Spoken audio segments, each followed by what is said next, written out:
This time it's part 2 of our post-lockdown tour of mid-Wales, and we ride National Cycle Route 81 through the Elan Valley.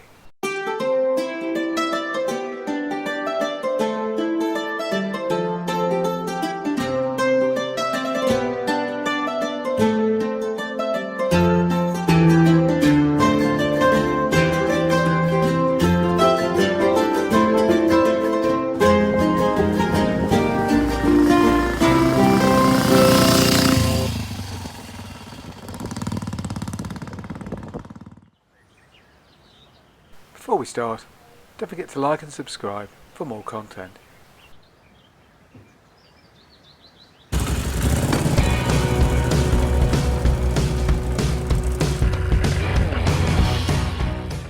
With Tom still feeling a bit rough after his jab, he decided to stay home this time. But no matter, it meant me and Deb could open our bikes up a little bit, and were able to pull off overtaking manoeuvres that would normally be a bit of a challenge with a 125 in tow.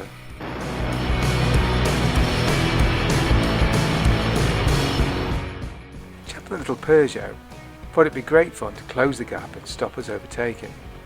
Now with Tom in tow on his 125, this might have been a bit of a challenge, but on a bigger bike, we zipped past and left him standing. The Wally. So we powered away through the queue and moved on towards the valley. Tipping a hand to the learners who went by, of course. It's always best to be polite, isn't it?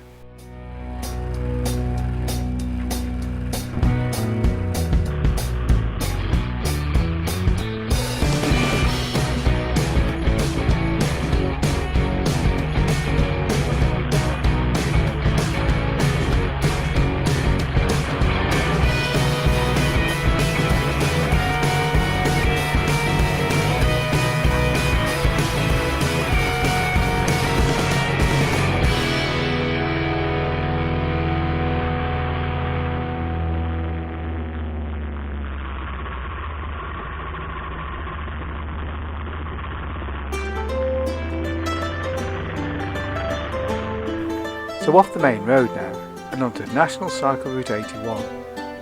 This runs between Wolverhampton and Aberystwyth, a grand total of 113 miles. 113 extremely scenic miles, that is, and I can see why it's popular with cyclists. Undulating, tight and twisty, and narrow, and the scenery is to die for.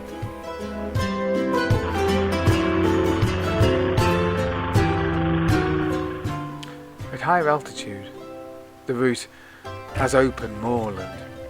This hilly, rugged terrain is extremely beautiful, with few signs of human activity, except the odd fence and of course the ubiquitous sheep.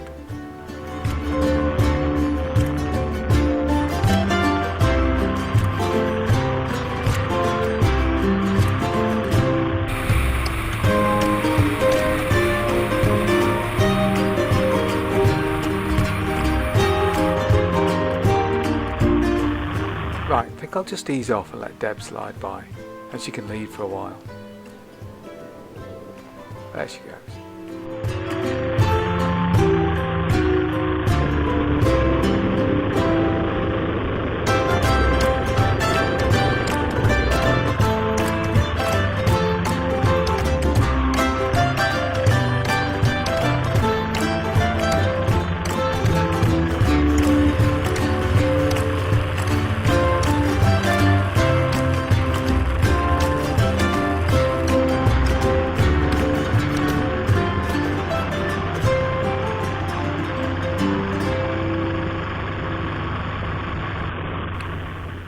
The plan for today was to follow the route through Devil's Bridge and onto Aberystwyth at the coast. The weather, however, warned of rain, so we just see how far we get, and if things start to look a bit dicey, then we simply turn around and head back to base.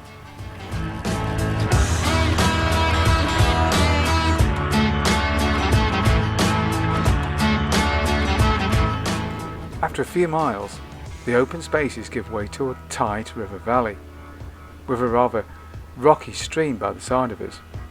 Not a good idea to come off the road at this point, I don't think. Still, nice variation in scenery all the same.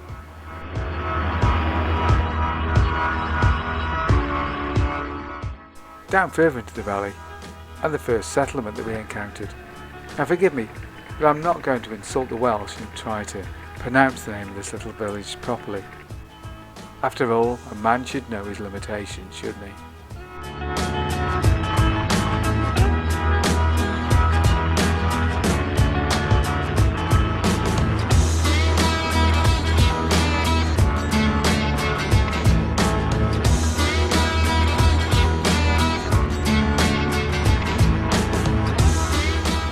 Now, like so many scenic areas in Britain, the valley shows that it has a rather more industrial past than you might imagine. And what was once very industrial, like this quarry site that we're just passing, has now become something rather scenic and a bit of a tourist attraction. And here we pass a couple of the many cyclists that populate the route. It's extremely popular with them because of its scenic beauty, but it is very challenging, it's quite hilly.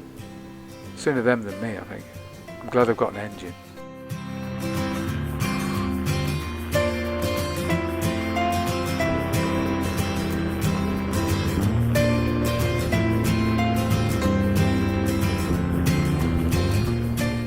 Here at the lower altitudes of the river valley, the rocks have given way to trees, and there's rather more signs of human habitation too.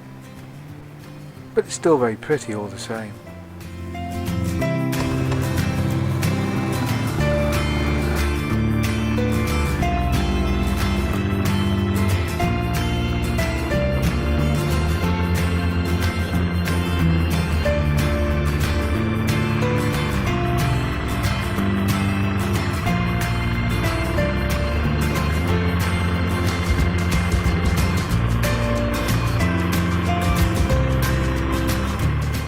Gaining altitude now, the road meanders through woodland as it heads towards Devil's Bridge.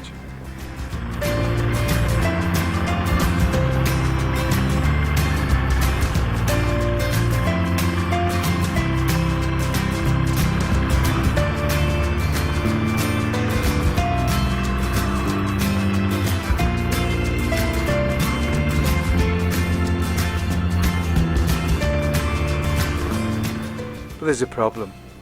The weather is beginning to close in, and rain is looking increasingly likely. It looks like we're going to have to turn around and head back to base, just in case.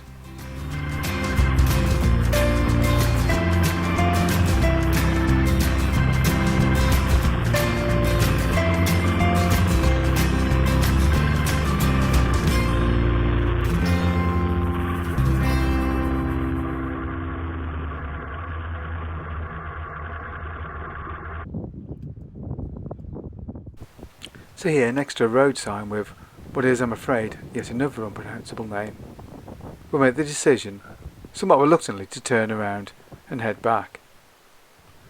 And a good thing too, because we just about made it back before the rain came in.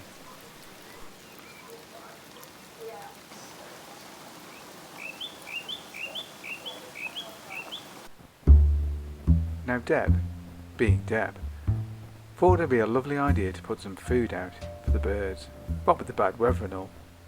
But actually all we did was feed the same bird over and over again.